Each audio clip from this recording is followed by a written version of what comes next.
Hey guys, it's Simi, and this is Pro Wrestling Unlimited. Let me fix my microphone. It's way too loud.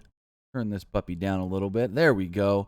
Hey guys, it's Simi, and this is Pro Wrestling Unlimited. As we are here on the 18th of November. No, wow. Whew, I'm retarded. My dyslexia popping in again. Can't remember what month we're in.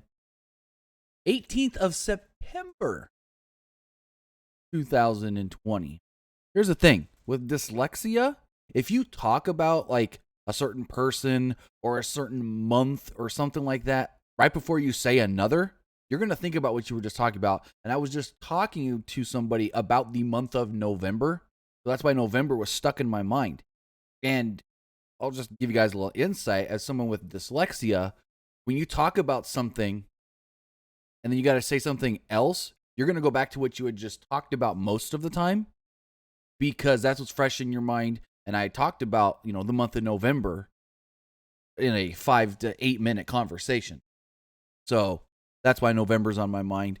Dyslexia kicking in. I'm thinking about that. Just like earlier, I went to text the name of a person to a friend, but I was watching something with somebody else on it, and I texted the wrong name. So, but with that, we got Smackdown to talk about tonight. Smackdown was actually a pretty good show, in my opinion. I enjoyed basically everything for the most part. And we'll see how it all does go. But remember, if you guys want to help us out here, want to support us here, twitch.tv/PWUnlimited, you can do so a couple of different ways. Either by sending us some bits for the nice donation, or by subscribing. Either subscribing with a tiered subscription, or by subscribing with your Amazon Prime, because if you have Amazon Prime, then you have Prime Gaming. And with Prime Gaming, well, there we go. With Prime Gaming, you guys get to subscribe to any one Twitch channel that you want to subscribe to throughout the month, absolutely free. And if you don't use it, that's money just going to waste. We would greatly appreciate it if you guys supported us here, twitch.tv/PWUnlimited. And if you miss any of our stuff here on Twitch, you can always catch it over there on youtube.com/Pro Wrestling Unlimited. I already see a number of you guys in the chat, so let's get talking about Smackdown. That started off with the dirt sheet. So the dirt sheet opened up tonight's Smackdown. And I might have some breaking news. Give me 1 second, guys.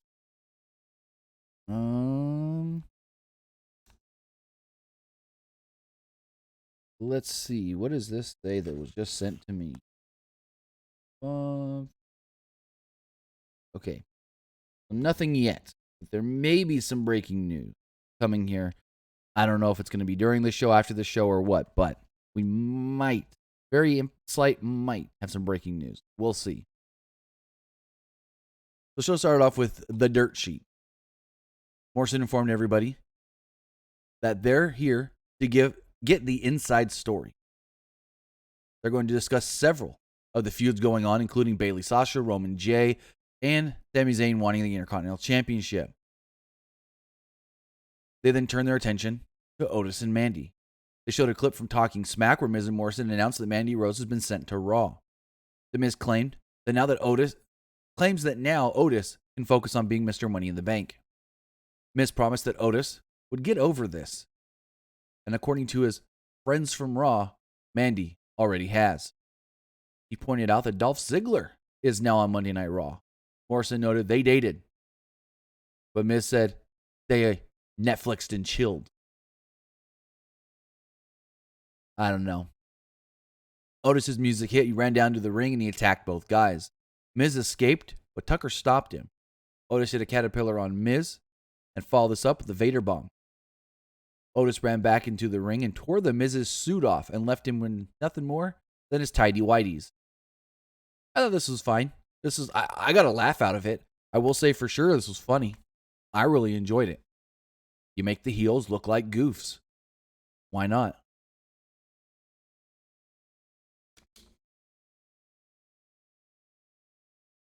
Correct. Cincinnati says the Miz with his underwear, just like when in Tough Enough, when they were showing off the underwear back. Exactly.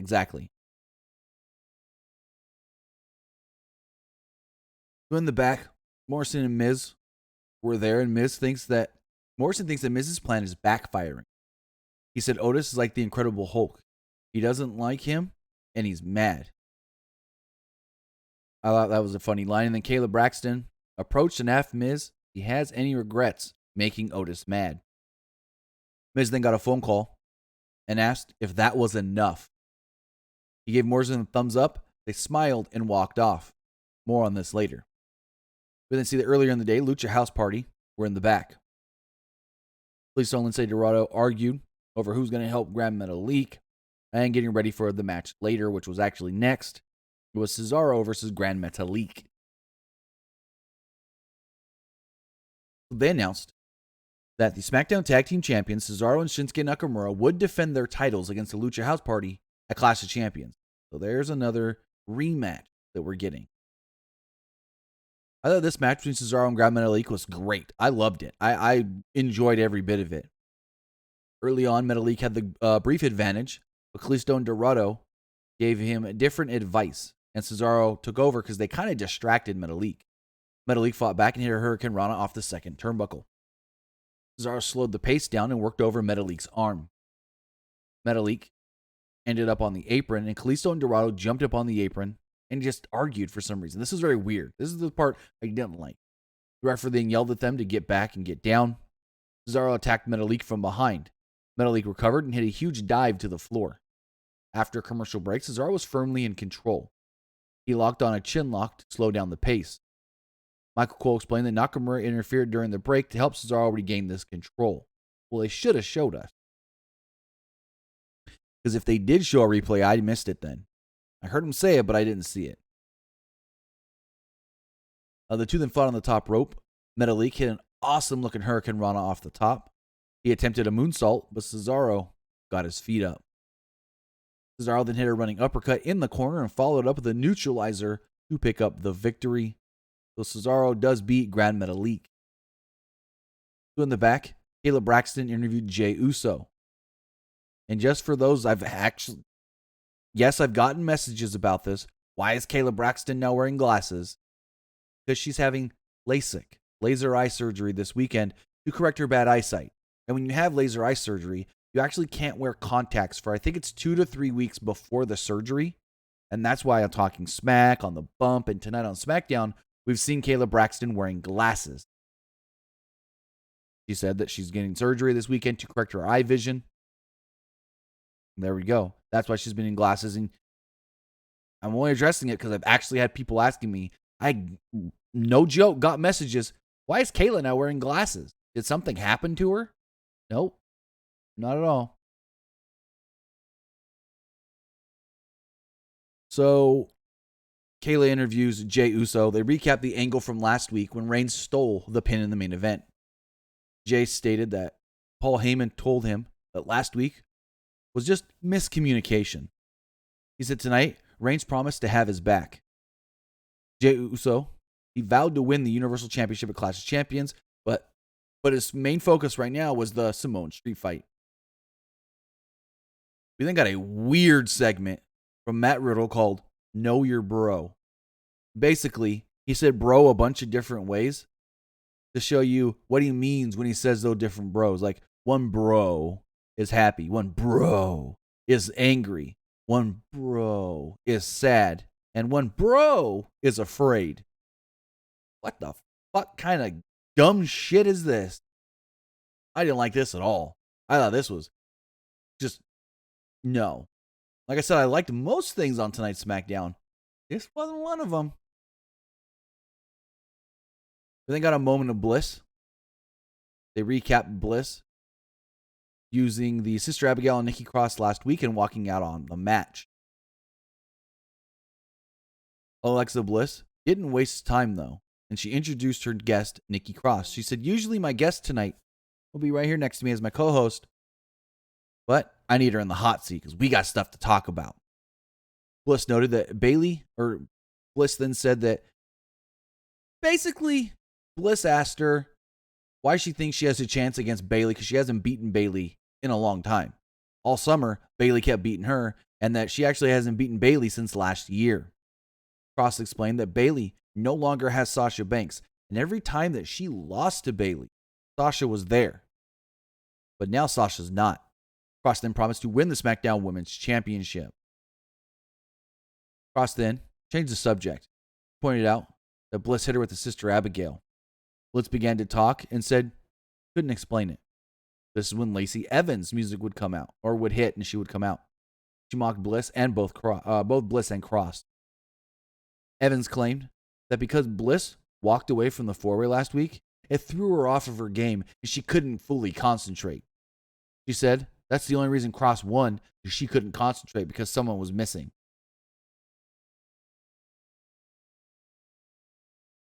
That seemed like a very odd way to explain how you lost. Evans told Cross that she could never beat Bayley. Cross then blew her nose on Evans' handkerchief.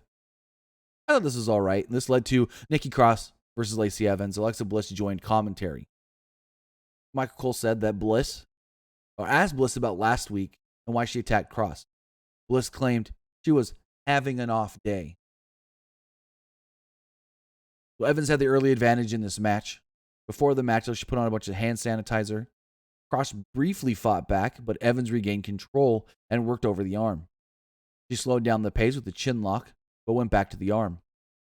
Evans hit a standing moonsault for a close near fall. He then grabbed the hand sanitizer and sprayed it all over Cross's face. Cole couldn't understand how this wasn't a disqualification. I mean, I get why it wasn't, but I don't get why it wasn't at the same time. Like, it wasn't because she didn't, hit her with something.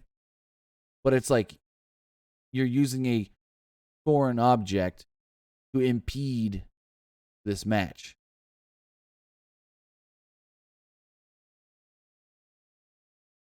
So Cross then fired back, had a nice little comeback here, hit a tornado DDT and a neck breaker to pick up the victory, defeating Lacey Evans. After the match, Lacey yelled at Bliss and screamed the Fiend's name. This sent Bliss into her trance. She would grab Lacey and hit her with the sister Abigail on the floor. She then had her little dazed look and walked off. Interesting. Whenever they say the Fiend or Bray Wyatt, it goes Coco. Cuckoo Cuckoo. Cuckoo Loco. They then showed Sasha Banks in a neck brace getting ready for her interview backstage.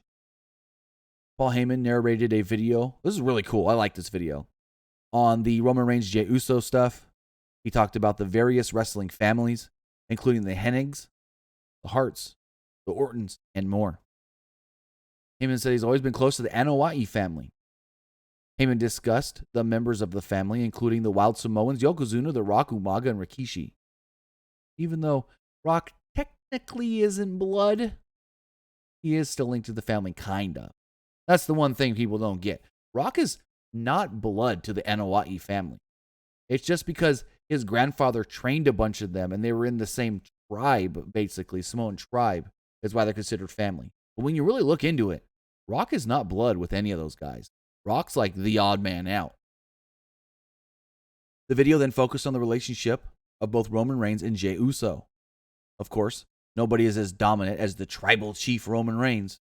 Again, I thought this video package was great, if not excellent.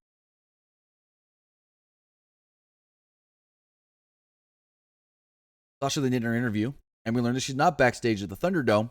She's actually backstage at the Performance Center. So, they began with recapping the Bayley attack on Sasha 2 weeks ago. Banks became emotional as she discussed her friendship with Bayley. You know that Bayley changed. Bayley claims she just used her. And she's useless. Banks talked about how they started together at the Performance Center and promised to take over this company together. Banks called Bayley an idiot and says she's nothing without her. She knows that Bayley is watching this interview right now. Banks then promised to take away the one thing Bayley loves and cares about the most, the Smackdown Women's Championship, because that's the only thing that she now cares about. Suddenly, Bayley would hit Banks from behind with a chair. She beat Banks down and placed the chair over her head again before officials ran in to break it up. My first thought was, why are there so many officials at the PC when they're doing a live show at the Thunderdome? Huh? I didn't get that at all. I'm like, why is there so many officials at the PC? What are you doing there? I get why you would want Banks there at the PC because you want her separated from where you think Bayley's going to be. So that was a little way to be like, no, she's really in the Thunderdome. She's not at the PC. It was like they want us to think she's one place, but we all know she's really at the other. Thank you, Jack Dawson, for the bits. Really do appreciate that donation. Next up, we got Sami Zayn versus AJ Styles. This was a great television match. Zayn came out with the Intercontinental Championship like he has been. He was furious. Greg Hamilton didn't introduce him as Intercontinental Champion Sami Zayn. Styles jumped Zayn from behind and the match began. Michael Cole claimed that Zayn gave up the title because he declared to take a hiatus.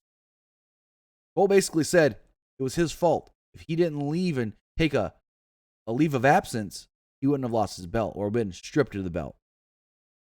Later he explained that Zayn has later he noted that Zayn has explained why he took the time off. So early on, Styles had the advantage, but Zayn took over with a chinlock. Styles fought back and broke the hold. After a commercial break, Zayn was firmly in control. He attempted a superplex, but Styles slipped out and dropped him on the ring post. Styles went for the phenomenal forearm, but Zayn rolled out of the ring. He then hit a stun gun on Styles.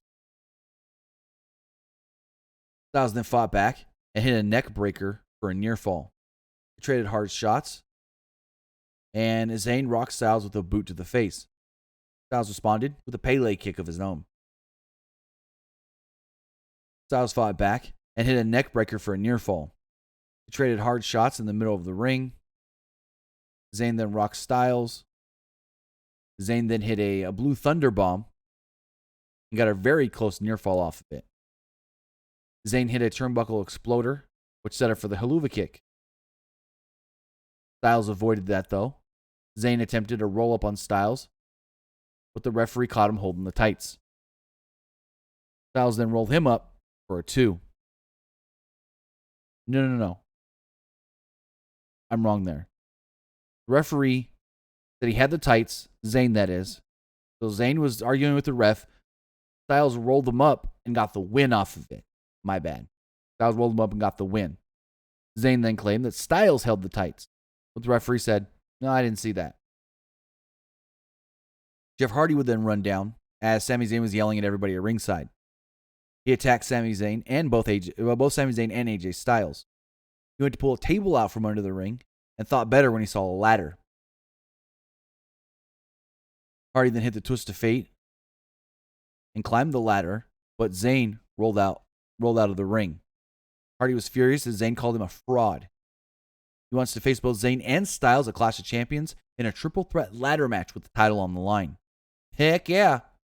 I thought they were going to call it, I mean, it's the same match, but I thought they were going to call it TLC because Jeff grabbed the table at one point. But ladder match is still the same damn thing. You still use tables and chairs. No rules. But this match is going to be, holy crap, no pun intended, phenomenal. These 3 guys together in a ladder match, yeah, granted it's an empty arena ladder match, but hell yeah. Take my money now. AJ Styles, Jeff Hardy, and Sami Zayn. The only thing that make this better is if they added Kevin Owens or Ricochet or Aleister Black.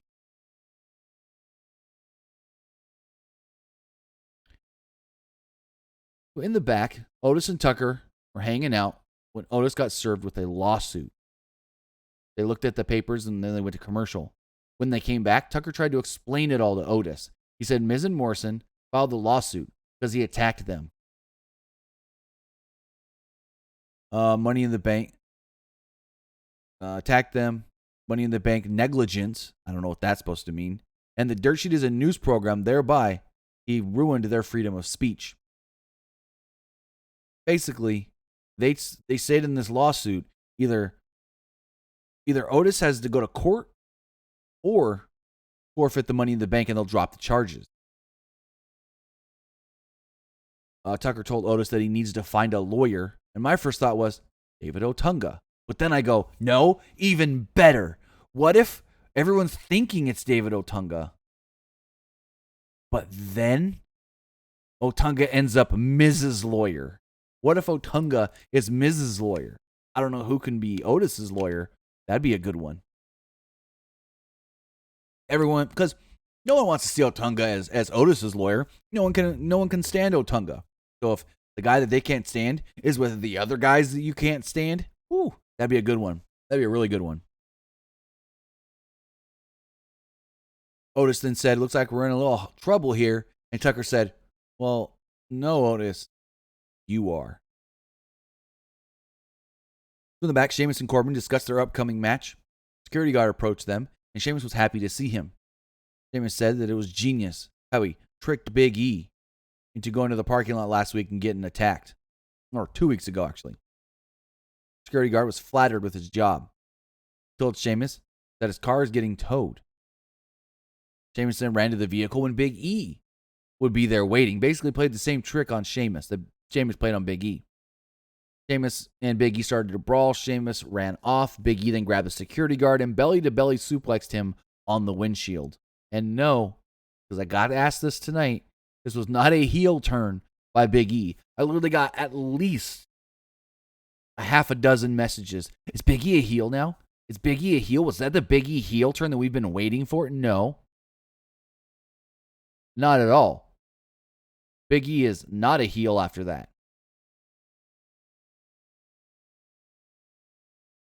Adam Pearce then ran in and forced Big E to leave. Then, I want to say about 5 minutes after SmackDown ended, Adam Pearce sent out a tweet that stated, I physically watched Big E leave the arena. I thought that was pretty damn funny. So they showed the mysterious blonde again getting ready. This time she actually had a little help. It seemed like helping her zip up her bra or top, whatever you want to call it. And then she was holding a mirror. And she spun around, but the mirror blocked her face for the most part. Now, if you look at it, the person holding the mirror, left-handed. Now, last week, basically we revealed, well, we didn't reveal, but figured out that it was Carmella because of the tattoo.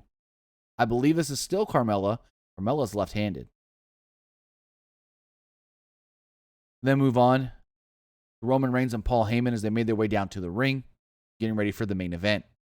Heyman went to speak, but Reigns reached out and took the microphone. He said he came out first and doesn't want to be there to be misunderstanding. This is his yard and his island. There's no misunderstandings on that. Whether this match was actually pretty good, very fast-paced action, a lot of hard-hitting spots, and it really just, all four guys worked well together. The babyfaces had the early advantage and cleared the ring. All four competitors fought around ringside. Uso leaped off the barricade onto Corbin. Reigns tossed Sheamus over the barricade. Corbin then hit the deep six on Jey on the floor. Reigns beat down Corbin with a chair in the ring. He then went to pull out a table, but Sheamus cut him off. The heels worked together and tossed Reigns over the announce table.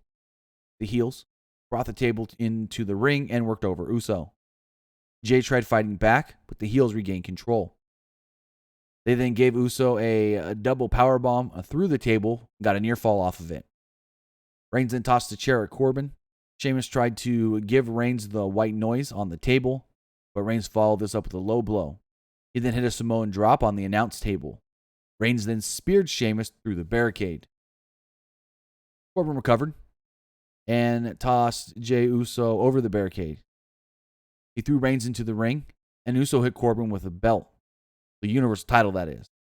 Reigns then speared Corbin. However, Uso then splashed Corbin out of nowhere and picked up the pin. Basically, stealing the win, per se, like Roman did last week. After the match, Jey was happy and celebrated with Roman. The two eventually smiled and hugged as they were smiling. Jey Uso left the ring, and Roman Reigns was standing in the ring as Paul Heyman entered. While he wasn't looking as he walked up the ramp, Roman's face turned from happy to extremely pissed off and furious. And on commentary, they want us to believe that Roman is still a babyface, that Roman is happy to face his cousin, that it's just a friendly rivalry between two guys that are not just cousins, but as close as brothers. But they want us to think that we're not getting that full Roman heel turn until he whips Jey's ass at the pay-per-view. But that was Smackdown. I thought, overall, a really, really solid show.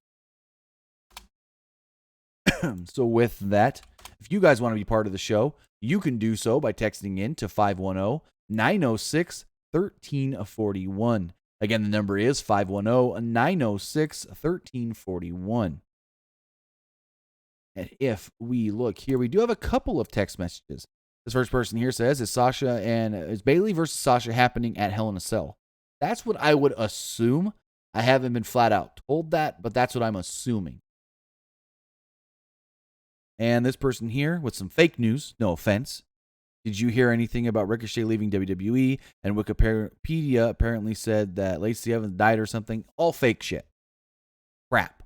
If you see where it all came from, you would understand that. We didn't report it. Others didn't report it. Fightful didn't report it. Wrestling Inc. didn't report this. Wrestling Observer didn't report this. And if those three are not reporting something that others are, then you know it's 99% not legit. If we're not reporting it, most likely not legit. If you see stuff like, oh, so-and-so, like, okay. So what this is all about is WrestleVotes tweeted out that somebody in WWE may not be re-signing when their contract expires. Then Rover on Twitter went and said, oh, I heard it's Ricochet that's going to leave WWE. So a bunch of websites picked it up. But a bunch of websites that will report anything, whether it's been fact-checked or not. And Rover has been known to not be credible. And well, there you go. I don't believe this is true. And Ricochet even debunked it on his own Twitter. And the person says, I've seen Ronda Rousey teasing a return. Kind of. She said that she would love to get back into the ring. She wants another match with Natty. I heard, and it was also reported in the Wrestling Observer newsletter, that she has kind of started training again. Whether that's just to get back into shape or it is to come back and actually have a match is to be seen.